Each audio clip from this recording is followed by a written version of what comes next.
Rasulullah Shallallahu Alaihi Wasallam bersabda, "Ikhtilafu ummati rahmatun." Perbedaan pendapat di kalangan umatku adalah rahmat, adalah kasih sayang dari Allah.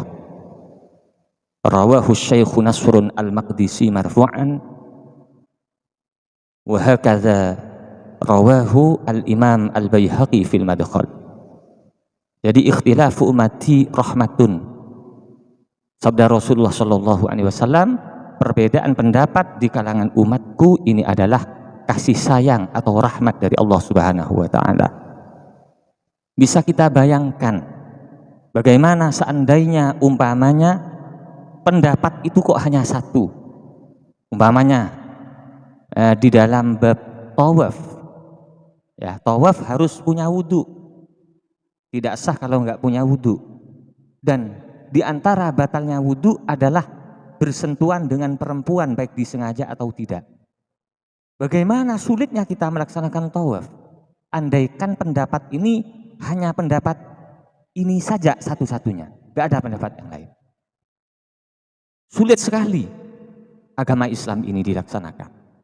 Nah, dengan adanya perbedaan pendapat, kalau dalam mazhab Syafi'i begini, di dalam mazhab Maliki begini, di dalam mazhab Hanafi begini, di dalam mazhab Hambali begini, juga di dalam kalangan Syafi'iyah ini ada pendapat-pendapat yang berbeda-beda. Ini merupakan rahmat dari Allah Subhanahu Wa Taala, sehingga bagi kita yang sulit melaksanakan pendapat yang berat, kita bisa mengambil pendapat yang ringan. Nah, itu begitu. Ini faedahnya perbedaan pendapat. Saya teringat kepada abah saya waktu beliau operasi mata. Beliau pernah mengatakan pada saya bahwa nggak bisa wudhu, nggak diperbolehkan terkena air. Kemudian beliau berkata bahwa dulu pendapat-pendapat yang lemah yang beliau tahu ini seakan-akan sekarang ini sudah digunakan semua. Begitu. Bagaimana kalau pendapat ini kok hanya satu? Ini sulit, dan memang perbedaan ini merupakan keniscayaan. Gak bisa wong lain kepala kok. Antara satu orang dan orang lainnya itu lain kepala, otomatis lain otak. Jadi terkadang lain ide, itu sudah wajar. Jadi perbedaan ini adalah kekayaan. Ikhtilafu ummati rahmatun. Perbedaan ini bukan hanya sejak masanya ulama mutaakhirin ini saja. Sejak masa sahabat Rasulullah Shallallahu Alaihi Wasallam ini sudah banyak perbedaan itu. Di antaranya ya pada waktu perang Ahzab, Rasulullah Shallallahu Alaihi Wasallam bersabda kepada para sahabat, "Wahai sahabat, kamu nanti ya jangan sampai ada yang sholat kecuali sholatnya nanti di Bani Quraidah." Kemudian para sahabat ini melakukan perjalanan. Ternyata di tengah jalan waktu asar sudah tiba. Akhirnya apa? Sahabat ini berbeda pendapat menjadi dua kubu. Kubu yang satu ini memahami tekstual dari sabda Rasulullah Shallallahu Alaihi Wasallam. Akhirnya kubu yang satu ini sholat di Bani Quraidah. Nah, kubu yang satu tidak memahami yang tersirat. Bukan yang tersurat, tapi yang tersirat dari sabda Rasulullah Shallallahu Alaihi Wasallam. Jadi kubu yang satu ini memahami kita itu oleh Rasulullah diperintah. Jadi dari sabda itu kita diperintah agar perjalanan ini dipercepat, sehingga kita pada waktu asar kita sudah sampai di Bani Quraidah. Tapi ternyata kenyataannya kita di tengah jalan ini sudah asar. Kalau kita nanti sholat asarnya di Bani Quraidah, kita khawatir sholat waktu asar ini sudah habis waktunya, dan tidak mungkin Rasulullah Shallallahu Alaihi Wasallam menyuruh kita untuk mengeluarkan sholat dari waktunya. Akhirnya kubu yang satu ini sholat di tengah jalan, jadi tidak di Bani Quraidah.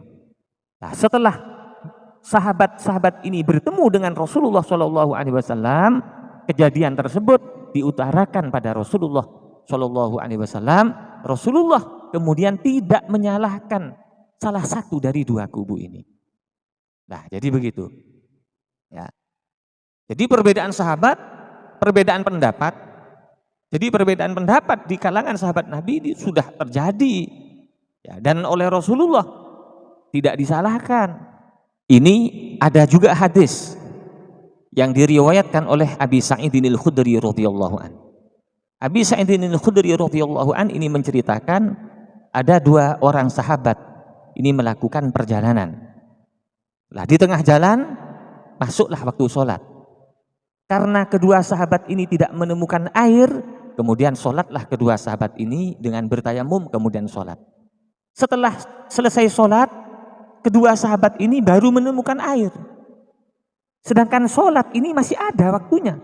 Belum habis waktunya, umpamanya sholat ini duhurnya masih ada.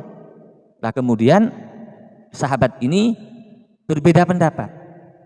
Yang satu dari dua sahabat ini karena menemukan air dia sholat lagi, dia berwudu kemudian dia sholat lagi.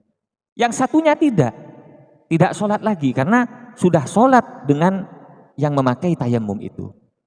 Kemudian setelah kedua sahabat ini bertemu dengan Rasulullah Shallallahu Alaihi Wasallam, diceritakanlah kepada beliau perbedaan pendapat yang dialami oleh para sahabat ini. Kemudian Rasulullah bersabda pada sahabat yang tidak mengulangi sholatnya. Rasulullah bersabda, asabta sunnah, kamu cocok dengan sunnahku. Wa ajza'atka sholatuka, dan sholatmu yang kamu lakukan dengan tayamum itu sudah cukup. Kemudian Rasulullah bersabda kepada sahabat yang mengulangi sholatnya dengan wudu, Rasulullah bersabda, lakal ajru marrataini, kamu mendapatkan pahala 2 kali karena sholatmu 2 kali. Jadi kedua dari sahabat ini tidak ada yang disalahkan, bahkan dipuji oleh Rasulullah Shallallahu Alaihi Wasallam. Kemudian setelah masa para sahabat ini, masa tabiin, ini banyak perbedaan pendapat, tambah banyak, terus tabiin tambah banyak, sampai nyampe kepada ulama mutaqaddimin, kemudian mutaakhirin. Nah, jadi perbedaan pendapat ini merupakan rahmat kasih sayang dari Allah Subhanahu wa taala. Contohnya dalam permasalahan air ya. Kalau pendapat yang muktamad yang dibuat pegangan dalam mazhab Syafi'i, air yang kurang dari 2 kulah atau air yang sedikit, tatkala terkena najis, hukumnya langsung najis.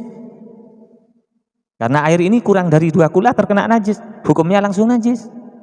Walaupun air ini bening, tidak berubah rasa, bau, dan warnanya.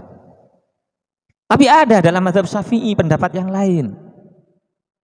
Ya, sebagian dari ulama mazhab Syafi'i ini mengatakan bahwa air yang sedikit, artinya yang kurang dari 2 kulah yang terkena najis, selama rasa, bau, dan warnanya tidak berubah disebabkan najis, artinya masih bening, maka air itu hukumnya suci.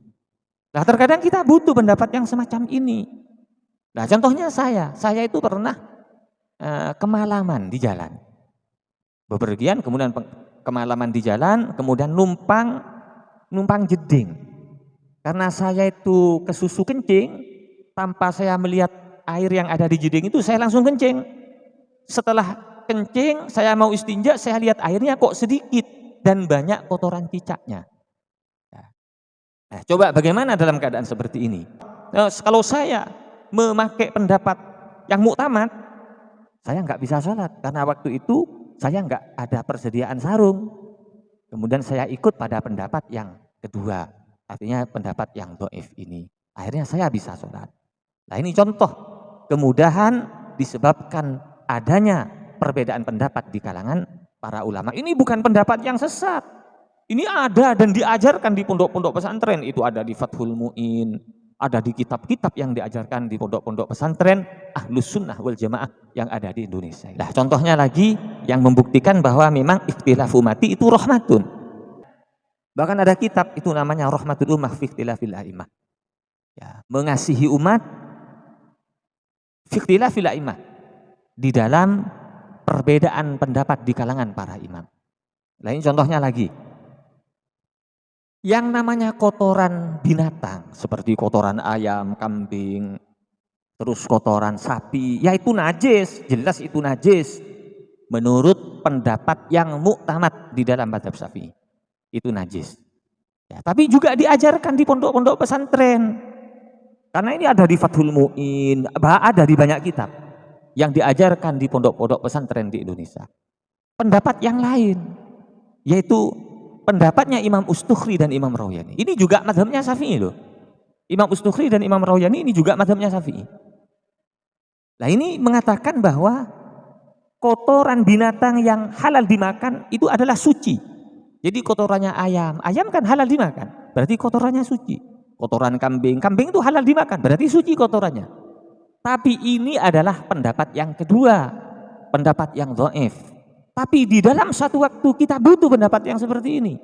Nah contohnya dalam hal ini ya, ada seorang teman yang kerja di Malaysia. Kebetulan beliau itu kerja di peternakan ayam. Beliau merasa kesulitan untuk sholat. Karena sulit sekali menjaga najis kotoran ayam ini, sulit sekali. Ya. Karena teman-temannya, kata beliau, teman-temannya ini nggak bisa menjaga najis. Jadi beliau merasa kesulitan untuk sholat. Lah untungnya beliau santri. Kemudian beliau ngirim surat ke adiknya. Lah di surat itu beliau bercerita bahwa beliau bekerja di Malaysia, di peternakan ayam, dan sulit sekali untuk melaksanakan sholat. Karena kotoran ayam ini ada di mana-mana, wong namanya kerja di peternakan ayam. Dan mungkin ayamnya itu puluhan ribu. Nah, akhirnya beliau bertanya ke adiknya, "Adik, coba carikan. Saya itu pernah mendengar keterangan dari kiai dulu waktu mondok.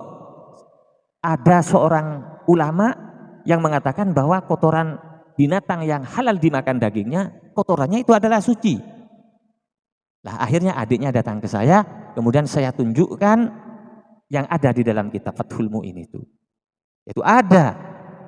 Di situ diterangkan bahwa Al-Imam Ustukhri dan Imam Rawyani, ini ulama bermadzhab Syafi'i, ini mengatakan bahwa kotoran dari binatang yang halal dimakan dagingnya itu adalah suci kotorannya. Nah, akhirnya apa? Dibalaslah surat dari teman yang ada di Malaysia itu, kemudian alhamdulillah dengan mengikuti pendapat ini akhirnya mudah melakukan sholat. Nah, jadi ikhtilafu ummati rahmah.